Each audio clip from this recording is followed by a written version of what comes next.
আকাশবাণী আগরতলা স্থানীয় সংবাদ পড়ছি নবনীতা বণিক।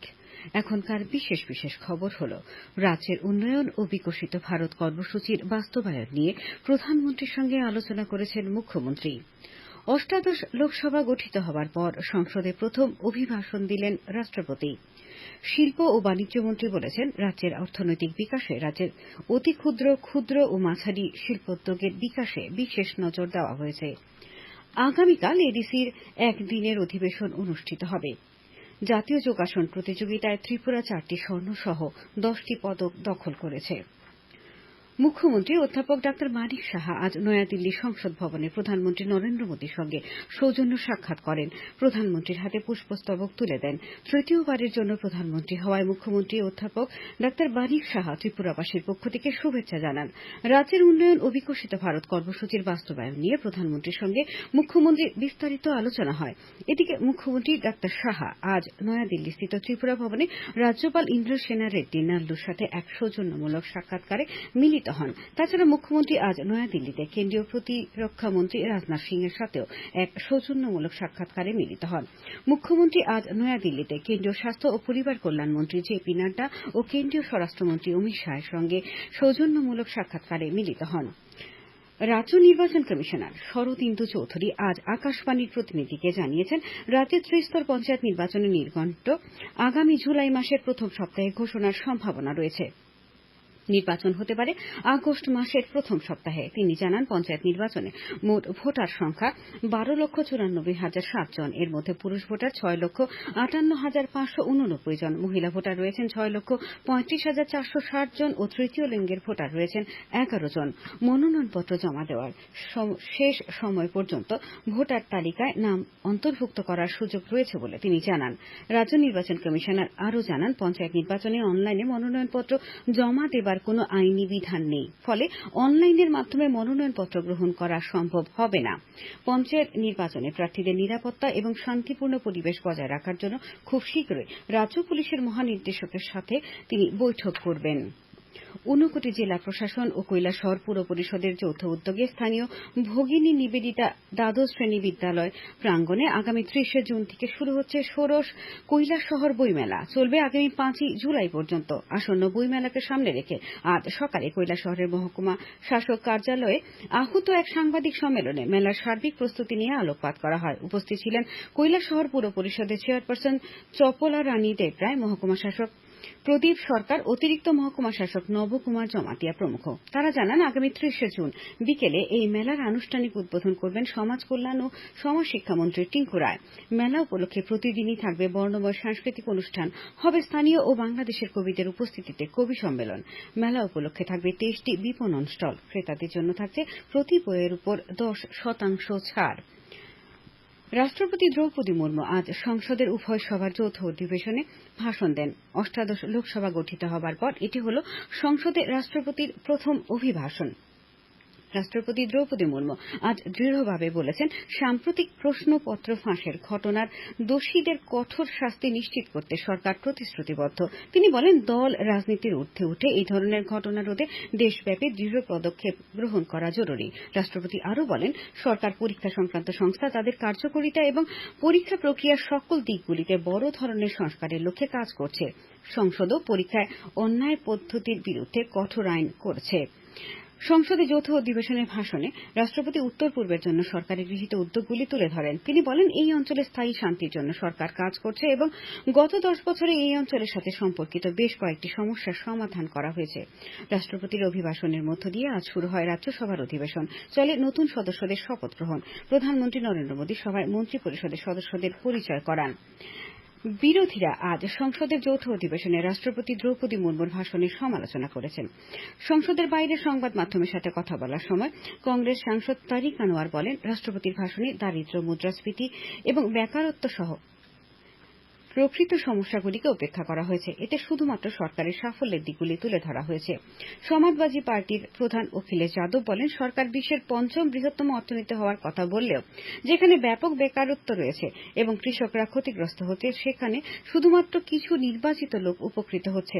তিনি অগ্নিবীর প্রকল্প বাস্তবায়ন নিয়েও সরকারের সমালোচনা করেন। সাংসদ বিপ্লব কুমার দেব আজ নয়াদিল্লিতে সংসদে প্রদত্ত রাষ্ট্রপতি দ্রৌপদী মুর্মুর ভাষণের উপর প্রতিক্রিয়া ব্যক্ত করতে গিয়ে বলেন, রাষ্ট্রপতির ভাষণে মূলত প্রধানমন্ত্রী নরেন্দ্র মোদীর গত 10 বছরের শাসনকালে দেশের বিভিন্ন অগ্রগতির কথাই উঠে এসেছে। বিপ্লব কুমার দেব বলেন, ভাষণের মধ্যে বিগত 10 বছরে নরেন্দ্র মোদীজি আলাদা আলাদা সেক্টর কি করেছেন এবং আগামী দিনে কোন দিশাতে দেশ যাবে তার এক ঝলক তার মধ্যে ছিল। আর এক স্পষ্টতাকে সাথে নরেন্দ্র মোদী 10 বছরের যে কার্যকাল, সেই কার্যকালে যেভাবে উনি প্রত্যেকটা সেক্টরে কাজ করেছেন তারই একটা প্রতিফলন এসছে। আমি আশা করি এই অভিভাষণের উপর যখন চর্চা হবে বিরোধী পক্ষ এবং ট্রেজারি বেঞ্চ দুজন মিলে এক সকারাত্মক তরিকাতে তার মধ্যে ডিবেট করবে, যেই ডিবেটে দেশবাসীর লাভ হবে। শিল্প ও বাণিজ্য মন্ত্রী শান্তনু চাকমা বলেছেন, রাজ্যের অর্থনৈতিক বিকাশে রাজ্যের অতি ক্ষুদ্র ক্ষুদ্র ও মাঝারি শিল্প উদ্যোগের বিকাশে বিশেষ নজর দেওয়া হয়েছে। আজ হাঁপানিয়া আন্তর্জাতিক প্রদর্শনী হলের অডিটোরিয়ামে আন্তর্জাতিক অতি ক্ষুদ্র ক্ষুদ্র ও মাঝারি শিল্পোদ্যোগ দিবস অনুষ্ঠানের উদ্বোধন করে একথা বলেন। তিনি বলেন, রাজ্যের অতি ক্ষুদ্র ক্ষুদ্র ও মাঝারি শিল্পের বিকাশে রাজ্য ও কেন্দ্রীয় সরকারের বিভিন্ন প্রকল্পসমূহের সঠিক ও বিস্তৃত তথ্য সম্পর্কে এ সমস্ত শিল্পের সাথে সংশ্লিষ্টদের সচেতন করে তোলা হচ্ছে। উল্লেখ্য, রাজ্যের শিল্প ও বাণিজ্য দপ্তরের উদ্যোগে এবং কেন্দ্রীয় সরকারের অতি ক্ষুদ্র ক্ষুদ্র ও মাঝারি শিল্পোদ্যোগ মন্ত্রকের রাজ্যস্থিত ডেভেলপমেন্ট অ্যান্ড ফেসিলিটেশন সেন্টারের সহায়তায় এই অনুষ্ঠানের আয়োজন করা হয়। অনুষ্ঠানে শিল্প ও বাণিজ্য মন্ত্রী আরও বলেন, রাজ্যে এখনো পর্যন্ত এমএসএমইর উদ্যম প্রকল্পে 58,743টি শিল্প সংস্থা নথিভুক্ত রয়েছে। এর মধ্যে 57,725টি অতি ক্ষুদ্র, 949টি ক্ষুদ্র এবং 69টি মাঝারি শিল্প হিসেবে নথিভুক্ত রয়েছে। অনুষ্ঠানে শিল্প ও বাণিজ্য দপ্তরের অধিকর্তা বিশ্বশ্রী বি বলেন, পিএম বিশ্বকর্মা প্রকল্পে এখনো পর্যন্ত রাজ্যে 10,945 জনকে বিভিন্ন ক্ষেত্রে প্রশিক্ষণ দেওয়ার অনুমোদন দেওয়া হয়েছে। এর মধ্যে 2,754 জনকে প্রশিক্ষণ দেওয়া হয়েছে। এই প্রকল্পে প্রশিক্ষণপ্রাপ্তদের 5% সুদে প্রথম পর্যায়ে সর্বোচ্চ 1 লক্ষ টাকা পর্যন্ত ঋণ দেওয়া হয়। এখনো পর্যন্ত রাজ্যে 36 জন এই প্রকল্পে ঋণ পেয়েছে। তৃতীয়বারের মতো প্রধানমন্ত্রীর পদে দায়িত্বভার গ্রহণের পর প্রধানমন্ত্রী নরেন্দ্র মোদী আগামী 30 জুন আকাশবাণীর মন কি বাত অনুষ্ঠানে দেশ বিদেশের জনগণের সাথে মত বিনিময় করবেন। এটি হল মন কি বাত অনুষ্ঠানের 111তম পর্ব। জনগণ মন কি বাতের জন্য ভাবনা, চিন্তা ও পরামর্শ টোল ফ্রি নম্বর 1800117800 নম্বরে শেয়ার করতে পারবেন। এছাড়া নরেন্দ্র মোদী অ্যাপ অথবা মাইগভ ওপেন ফোরামে জমা দিতে পারবেন। আগামীকাল পর্যন্ত এইসব পরামর্শ গ্রহণ করা হবে। খবর প্রচারিত হচ্ছে আকাশবাণীর আগরতলা কেন্দ্র থেকে। আগামীকাল ত্রিপুরা উপজাতি এলাকা স্বশাসিত জেলা পরিষদের একদিনের অধিবেশন অনুষ্ঠিত হবে। সকাল 11টায় খুমলুংস্থিত পরিষদীয় ভবনে বসবে এই অধিবেশন।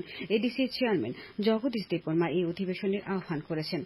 তিপ্রামথা রাজ্য সভাপতি বিজয় কুমার রাঙ্খল আজ আগরতলায় এক সাংবাদিক সম্মেলনে জানান, আসন্ন ত্রিস্তর পঞ্চায়েত নির্বাচনে বিজেপি একাই প্রতিদ্বন্দ্বিতা করতে পারে। তিনি জানান, তিপ্রামথা দলের পক্ষ থেকে আজ রাজ্য নির্বাচন কমিশনারের কাছে ডেপুটেশন প্রদান করা হয়। এই ডেপুটেশনে অবিলম্বে ভিলেজ কাউন্সিল নির্বাচনের দাবি জানানো হয়। শ্রী রাঙ্খল অভিযোগ করেন, তিপ্রামথা দলের সঙ্গে কেন্দ্র ও রাজ্য সরকারের সাথে যে ত্রিপাক্ষিক চুক্তি হয়েছিল সেই চুক্তি অনুযায়ী কাজ করছে না রাজ্য সরকার। সাংবাদিক সম্মেলনে উপস্থিত ছিলেন তিপ্রামথা দলের নেতা মেবার কুমার জমাতিয়া, রাজ্যেশ্বর দেববর্মা প্রমুখ। সিআইটিওর রাজ্য সম্পাদক শঙ্কর প্রসাদ দত্ত আজ আগরতলায় এক সাংবাদিক সম্মেলনে অভিযোগ করেন, রাজ্যের চা বাগানগুলির জমি দখলের ষড়যন্ত্র চলছে। তিনি বলেন, চা বাগানের জমি কেউ দখল করতে পারে না, কেবলমাত্র জাতীয় স্বার্থে জেলা শাসক নির্ধারিত নিয়ম মেনে জমি নিতে পারেন। চা বাগানের জমি বেআইনিভাবে দখল করার চেষ্টার প্রতিবাদে আগামী 1 জুলাই সিটুর পক্ষ থেকে শ্রম দপ্তরে ডেপুটেশন দেওয়া হবে। তাছাড়া আগামী 4 জুলাই রাজ্যের পরিবহন শ্রমিকদের নানা সমস্যা নিয়েও ডেপুটেশন দেওয়া হবে। সাংবাদিক সম্মেলনে সিটুর রাজ্য সভাপতি মানিক দে সম কাজে সমান মজুরি প্রদানের দাবি জানান। চুক্তিবদ্ধ কর্মীদের ন্যূনতম 26,000 টাকা বেতনের প্রদানেরও দাবি জানান তিনি। বাংলাদেশের প্রধানমন্ত্রী শেখ হাসিনা আজ মুখ্যমন্ত্রী অধ্যাপক ডাক্তার মানিক সাহাকে উপহার হিসেবে আম, ইলিশ মাছ এবং রসগোল্লা পাঠিয়েছেন। আখাউড়া সীমান্ত বন্দরে আগরতলাস্থিত বাংলাদেশের সহকারী হাই কমিশনের প্রথম সচিব রেজাউল হক চৌধুরী এই উপহারগুলি গ্রহণ করেছেন। প্রথম সচিব জানান, বাংলাদেশের প্রধানমন্ত্রীর পক্ষ থেকে উপহার হিসেবে পাঠানো হয়েছে প্রসিদ্ধ হাড়িভাঙা আম 400 কেজি, 50 কেজি ইলিশ মাছ এবং 50 কেজি রসগোল্লা। উল্লেখ্য, মুখ্যমন্ত্রী ডাক্তার সাহা সম্প্রতি উপহার হিসেবে বাংলাদেশের প্রধানমন্ত্রীকে কুইন আনারস ঢেঁড়স পাঠিয়েছিলেন। ঊনকোটি জেলার কাঁচারতল থানাধীন শান্তিপুরে আজ সকালে এক মোটর বাইক দুর্ঘটনায় এক যুবকের মৃত্যু হয়েছে। নিহতের নাম মোহিত সরকার ওরফে সাগর, বয়স 24 বছর। এই ঘটনায় তার সঙ্গে থাকা নির্মল বিশ্বাস নামে 18 বছর বয়সী এক যুবক গুরুতর আহত হয়ে হাসপাতালে চিকিৎসাধীন। বিধায়ক দীপঙ্কর সেন আজ বিলোনিয়ায় দক্ষিণ জেলা শিক্ষা আধিকারিকের সাথে দেখা করে জেলায় ছাত্র সংখ্যা কম সহ কোনো অজুহাতে কোনো সরকারি স্কুল বন্ধ না করার দাবি জানান। কোনো স্কুলের ছাত্র সংখ্যা কম থাকলে ভর্তি মেলা সহ স্থানীয় জনপ্রতিনিধিদের সহায়তায় ছাত্র সংখ্যা বাড়ানোর উদ্যোগ নেওয়ার পরামর্শ দেন। চন্দনমুড়া কৃষ্ণকুমার দ্বাদশ শ্রেণী বিদ্যালয়ের উদ্যোগে ও রাজ্য দূষণ নিয়ন্ত্রণ পর্ষদের সহায়তায় আজ মেলাঘর টাউন হলে বর্জ্য থেকে সম্পদ বিষয়ক এক আলোচনা সভা অনুষ্ঠিত হয়। আলোচনার উদ্বোধন করেন বিধায়ক কিশোর বর্মন। মণিপুরের শরণার্থী শিবিরে খাদ্য সামগ্রী দিল বিশ্ব মিথেই কাউন্সিল ত্রিপুরা শাখা। গতকাল শরণার্থী শিবিরে গিয়ে খাদ্য সামগ্রী তুলে দেন সংগঠনের ত্রিপুরা শাখার সম্পাদক মুতুম অমিত সিং সহ অন্যান্যরা। শ্রী সিং মণিপুরে শান্তির পরিবেশ ফিরিয়ে আনার জন্য কেন্দ্র ও মণিপুর সরকারের প্রতি আহ্বান জানান। খেলার খবর। মধ্যপ্রদেশের ইন্দোরে অনুষ্ঠিত জাতীয় যোগাসন প্রতিযোগিতায় ত্রিপুরা 4টি স্বর্ণ সহ 10টি পদক দখল করেছে। 25 থেকে 27 জুন পর্যন্ত এই আসরে রাজ্য দলের পক্ষে মিনি ও সাব জুনিয়র বালিকা বিভাগে স্বস্তিকা দাস, জুনিয়র বালিকা বিভাগে পরিণীতা রায় ও সিনিয়র বালক বিভাগে বিজয় পাল স্বর্ণপদক দখল করে। সাব জুনিয়র বালিকা বিভাগে কৃত্তিকা দত্ত, সাব জুনিয়র বালিকা দলগত বিভাগে মিথি দেবনাথ, অঙ্কিতা দেবনাথ, রেশমি সেন, তৃষা চৌধুরী ও তুহিনা মহাজন, জুনিয়র বালক দলগত বিভাগে শুভদীপ ভৌমিক, ময়ান দেবনাথ, দেবজিৎ পাল, অভ্রনীল সাহা, শ্রীকান্ত দাস এবং সিনিয়র বালিকা দলগত বিভাগে পূজা সাহা, সুস্মিতা দেবনাথ, তৃষা দাস, ধারা সূত্রধর ও পূর্ণিমা দাস রৌপ্য পদক পায়। তাছাড়া 2টি ব্রোঞ্জ পায় মিনি বালক বিভাগে দিশান্ত সেন ও জুনিয়র বালিকা বিভাগে ধৃতি দেবনাথ। ত্রিপুরা যোগাসন স্পোর্টস অ্যাসোসিয়েশনের 31 সদস্য রাজ্য দল এই আসরে অংশ নিয়েছিল।